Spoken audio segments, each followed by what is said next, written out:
Good evening once again, everyone. We are now in the part 2 of my presentation, which is the chapter 6 of Rebor's book. This chapter is titled Ethical Considerations in School Building and Leadership. Just like the previous chapter, there are numerous theories that will be presented later. Again, this is Miss Crizia May P. Dingding, Ed-LM student of Philippine Normal University. Good evening, everyone. First idea presented in this chapter is the social covenant idea of Thomas Hobbes. Hobbes' social contract theory was based on the idea that human beings give up their freedoms to avoid living in the state of nature. Hobbes' view of the state of nature was one of the constant competition and the threat of violence and death. To him, the best form of government was one of absolute monarchy. To summarize the key points of the social covenant idea by Hobbes, this political philosophy is set forth in Leviathan. You know what the Leviathan is derived from Hebrew literature which appeared in the Bible. This is a sea monster. So this is a definitive metaphor of a perfect government according to Thomas Hobbes. It's a formidable political entity because he is a strong believer of the power of monarchy. The book, or this book titled Leviathan, shocked many readers in 1651 due to its views on political power and religion. He was an intellectual, skilled in many languages, and translated the works of Thucydides and Homer. His laws of nature emphasized on seeking peace, protecting personal interests, relinquishing rights only when advantageous, but never the right to self-protection. In the social covenant idea, Hobbes also emphasized on involving trust and mutual performance, which is foundational to justice. Injustice is the non-performance of the covenant. Hobbes' ethical theory is based on reason and human desire for security. So it's very monarchy. The principle is very monarchy. The concept of covenant is crucial for societal functioning and is relevant to educational leadership. Citizens have a responsibility to support school funding as part of the social covenant. Support for education enhances community, quality of life, and fulfills obligation for future generations. So now let's come to the ethical issues concerning the social covenant. So first we have school culture. School activities are heavily influenced by the culture of the school. A positive culture is essential for creating a sense of ownership among parents, students, teachers, and staff. So there are four elements that are presented for the school culture. These are the norms, the values, expectations, and sanctions, and the symbolic activities. So first, let's go to the values. So in the school culture, there should be respect for everyone as human beings, irrelevant of their gender, age, ethnicity, or disability. So this is aiming for inclusivity. Then second, we have the norms. The rules and regulations controlling behavior should align with the values of the school. Third one is expectations and sanctions. Expectations arise from the norms that have been established, and the sanctions are applied when these expectations are not met. So these expectations and sanctions are clearly communicated in the handbook or the student or school handbook. Fourth is on symbolic activities. So these are the reinforcements that we conduct, just like ceremonies, awards, slogans, and campaigns. So in the social covenant approach, the fundamental principle for this is, of course, respect is the primary value. Divesting certain rights for the common good and performing his responsibilities at appropriate times. For example, students use passive resistance and seek help rather than directly defending themselves, maintaining their well-being and that of others. Principals and teachers in the social covenant should exhibit positive behavior, such as engaging in reading if students struggle with learning, and reading to foster similar behaviors in students and the staff. So that is it for the first ethical issue for the social covenant. The second ethical issue for the social covenant that should be focused on is on participative leadership. So there are four elements presented in this. First is the active participation in decision making. So just like what have been mentioned in the elements for the school culture, which involves values, norms, expectations, sanctions, and symbolic activities, it is essential that there should be active participation to develop ownership and the positive culture of the school. Second is the social covenant requirement. So participation, of course, is necessary for the agreement because covenant implies agreement. So what do you promise? What did you agree upon? This engages representatives from various stakeholders and groups. So in our school, we have this panunumpa sa kaakuan or panunumpa sa katungkulan for the teachers. So that could be it. Second would be the implementation of the participative leadership. So principals ask groups to select representatives for committees. Committees are tasked with developing and establishing the school culture. There's four: the values, norms, expectations, sanctions, and symbolic activities. Then what are the benefits of the participative decision making? So number one, it increases the variety and quality of ideas because you're being open to other people to um, engage in your decision making. It utilizes the expertise within the school community. It facilitates easier and more effective implementation of the decisions because there are more people that are involved in it. It enhances the morale by valuing community members' input and involvement. So that's it for the participative leadership. The second idea presented in this chapter is, again, the utilitarian idea, but this time it's from Jeremy Bentham. Bentham's theory of utilitarianism holds that pleasure and pain are linked to people's action. It is also called the hedonistic calculus. He believed that the laws were lengthy, unclear, and hard to understand.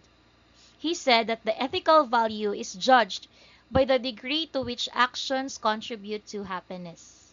He emphasized that the greatest happiness of the greatest number, or mass happiness over intense happiness for a few. Happiness can be quantified, according to him, through political introspection and the comparison of pleasures. He also have statements according to what a hedonistic calculus or hedonistic behavior is. So hedonistic or hedonic behavior is characterized by seeking pleasure and maximizing the positive effect while minimizing the negative effect. It involves engaging in activities that brings enjoyment and satisfaction, even if they are not necessarily useful or necessary. He created the hedonistic calculus by combining hedonism, which is the pursuit of pleasures and the avoidance of pain, and democracy, which is the rule of the majority. The hedonistic calculus is now used to evaluate how much pleasure is or pain would be caused by a certain action. It also presents the idea of sanction and social force. Sanction align individuals' happiness with the public happiness. So our right ends where the rights of others begin. In the same way that sanctions begin when others' happiness are being disturbed. Sanctions are designed to deter harmful behaviors and encourage behavior that promotes the overall happiness, which is the main aim of the utilitarian idea by Jeremy Bentham. Effective sanctions must balance the need to deter with the avoidance of the unnecessary pain. So there are three sanctions that are being highlighted in this portion. We have popular sanction.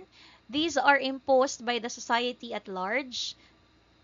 Second would be the political sanction. Those sanctions or rules that are imposed by the governments. And lastly, we have the religious sanction, which are imposed by the religious institutions.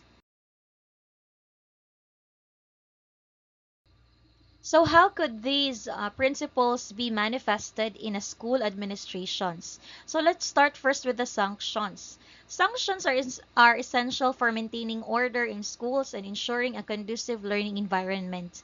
That's why we set, diba, our rules and regulations during the beginning of our class, the beginning of the school year, and also we establish our rules and regulations in our school or student's handbook.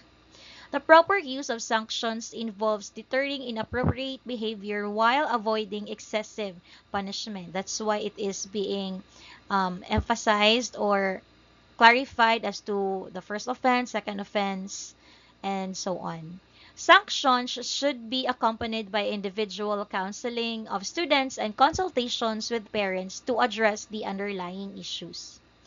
Utilitarian approach in education aims to balance individual students' happiness with the overall well-being of the school and the community. So there should be balance. Hindi lang na to spoil ang individual student happiness because of course we will still be aiming for the overall well-being of the school.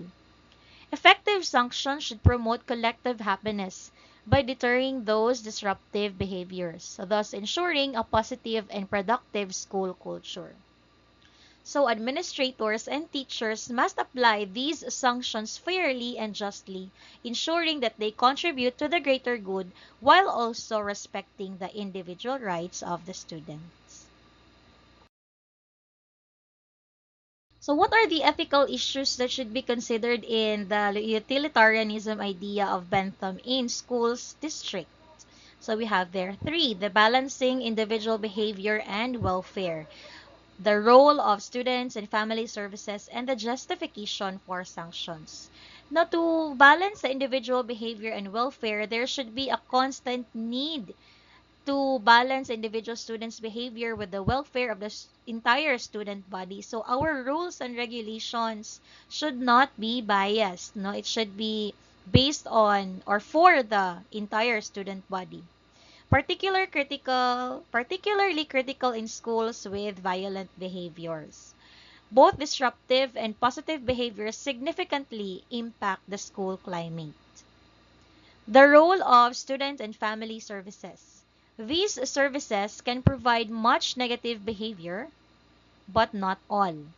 Essential to develop a program of students' rights and responsibilities. So these are the role of the SSG, the role of the guidance counselors, the role of the advisors. Okay, and then next is for the justification for sanctions. Again, sanctions are necessary to align individual happiness with the happiness of others. Inappropriate behavior needs to be addressing to prevent future and more severe consequences. Decreasing happiness through sanctions aim to deter future negative behaviors.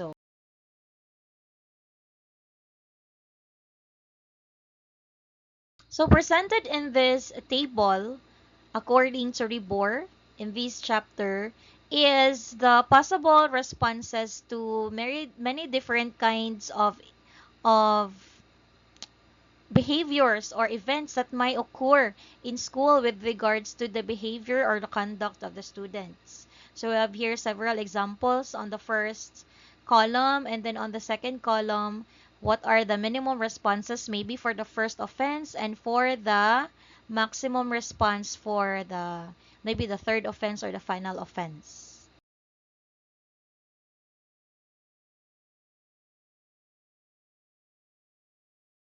Now let's go to the third principle or third idea that is presented in this chapter, and we are all familiar with this as education graduates. So we have here the pragmatism of John Dewey. John Dewey believed that education should focus on the child, the society, and the subject. He advocated for active student participation in schools and believed that truth is relative to time and place. Dewey viewed education as a lifelong process that should address all the needs of the child, including intellectual, social, physical, and emotional. He also believed that the curriculum should be developed with inputs from students and should include vocational and practical arts courses. So here are the ethical issues that needed to be considered in pragmatism. Empowerment in schools should extend to all members of the school community. Teachers should be empowered to make decisions and have autonomy in providing professional services. Teachers should also be involved in decision making on important matters and have access to information and not just solely focused on the school principal. Students should be empowered to feel like valued members of the school community. John Dewey also emphasized in pragmatism that a school culture that focuses on students should be flexible and should encourage risk-taking to empower the students. Students should develop problem-solving, leadership, and academic skills. So what are the activities that could help promote these? So in problem-solving, they could participate in contests in MTAP or in mathematics or in research for science. Leadership, we have therefore the SSG, the SSG Federation, the ESO, the Barkada Contra Droga organizations, and academic skills. Let us also not to forget to mention the technical skills and art skills that is being presented or contested in events like DFUT, the Division Festival of Talents, or the National Festival of Talents. So schools should involve the local community to empower students. Schools should create a safe space for experimentation and mistakes. Empowerment should include students with disabilities and those also members of the indigenous peoples group. So the school culture should be inclusive in the pragmatist's point of view. And that ends my presentation for this evening for Chapter 6 on the ethical considerations in school building leadership, which presents three ideas. The first is on social covenant theory, or social covenant idea by Thomas Hobbes, which advocates on monarchy as highlighted in his book titled Leviathan, in reference to a sea monster that is presented in the Bible, the Leviathan is a metaphor, a definitive metaphor of a sea monster that is being represented as a formidable entity or a perfect government. The second is by Jeremy Bentham on the utilitarianism, which presents the hedonistic calculus in which pleasure and pain can be measured. And then the third one is on pragmatism, which focuses on the holistic development of a child. Thank you so much, everyone, for listening. And again, please prepared for a quiz which will later be presented. Thank you and good evening.